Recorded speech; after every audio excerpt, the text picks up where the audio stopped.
آج ہم ذکر کریں گے ایک ایسی قربانی کا جس نے ہمیشہ کے لیے اسلامی تاریخ کا راستہ بدل کر رکھ دیا۔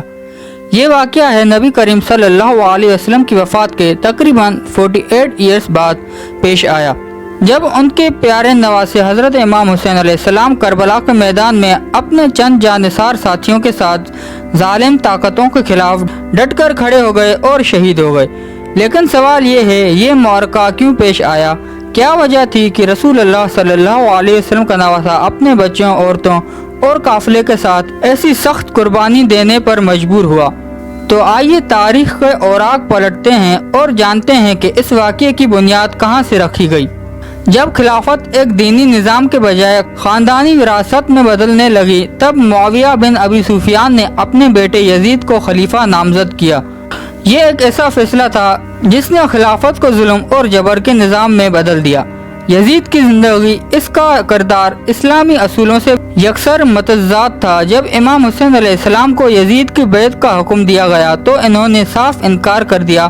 انہوں نے فرمایا، ایسا شخص جو دین کا دشمن ہو، میں اس کے ہاتھ پر کبھی بیعت نہیں کروں گا۔ یہ انکار یزید کے لیے ناقابل برداشت تھا۔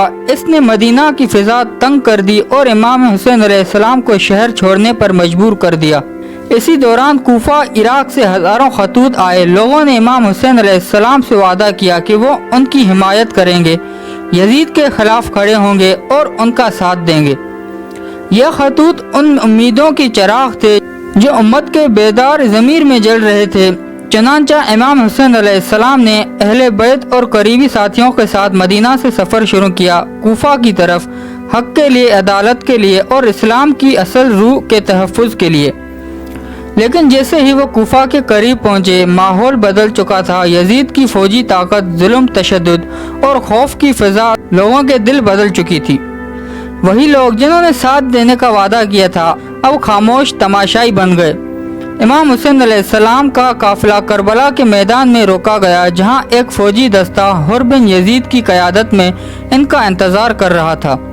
اسی جگہ یعنی کربلا میں امام حسین علیہ السلام اور ان کے قافلے کو خیمہ لگانے کی اجازت تو دی گئی، لیکن پانی بند کر دیا گیا۔ چند دنوں میں سخت گرمی، پیاس اور ظلم کی شدت ہر مرد، عورت اور بچے پر ظاہر ہونے لگی۔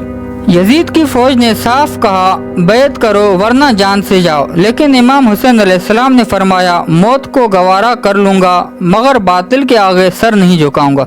عاشورہ کی رات آپ نے اپنے تمام ساتھیوں کو فرمایا کہ وہ اگر چاہیں تو چپ چاپ چلے جائیں، میں ان پر کوئی الزام نہیں دوں گا۔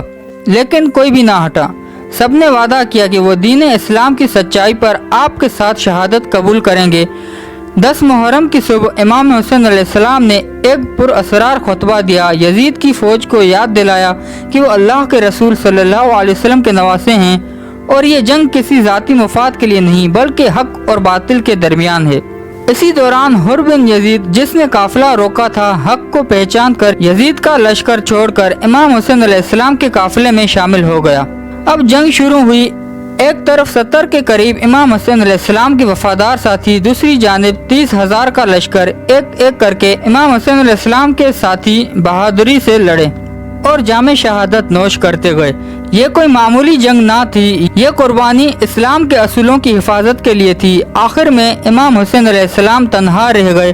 پیاس، تھکن اور زخموں کے باوجود آپ نے اپنے 6 ماہ کے بچے حضرت علی اصغر علیہ السلام کے لیے پانی مانگا۔ جواب میں دشمن نے ایک تیر مارا جو سیدھا بچے کے گلے پر لگا اور وہ شہید ہو گیا۔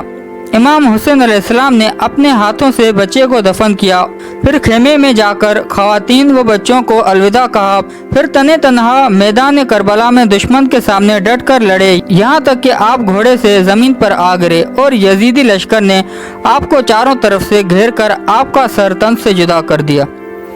اس کے بعد دشمن کی فوج نے خیمے لوٹے، خواتین کو قید کیا اور حضرت زینب علیہ السلام سمیت اہل بیت کی خواتین کو پیدل شام کے دربار لے جایا گیا۔ یہ واقعہ امت مسلمہ کے دلوں پر ایسا زخم چھوڑ گیا جو کبھی نہیں بھرتا۔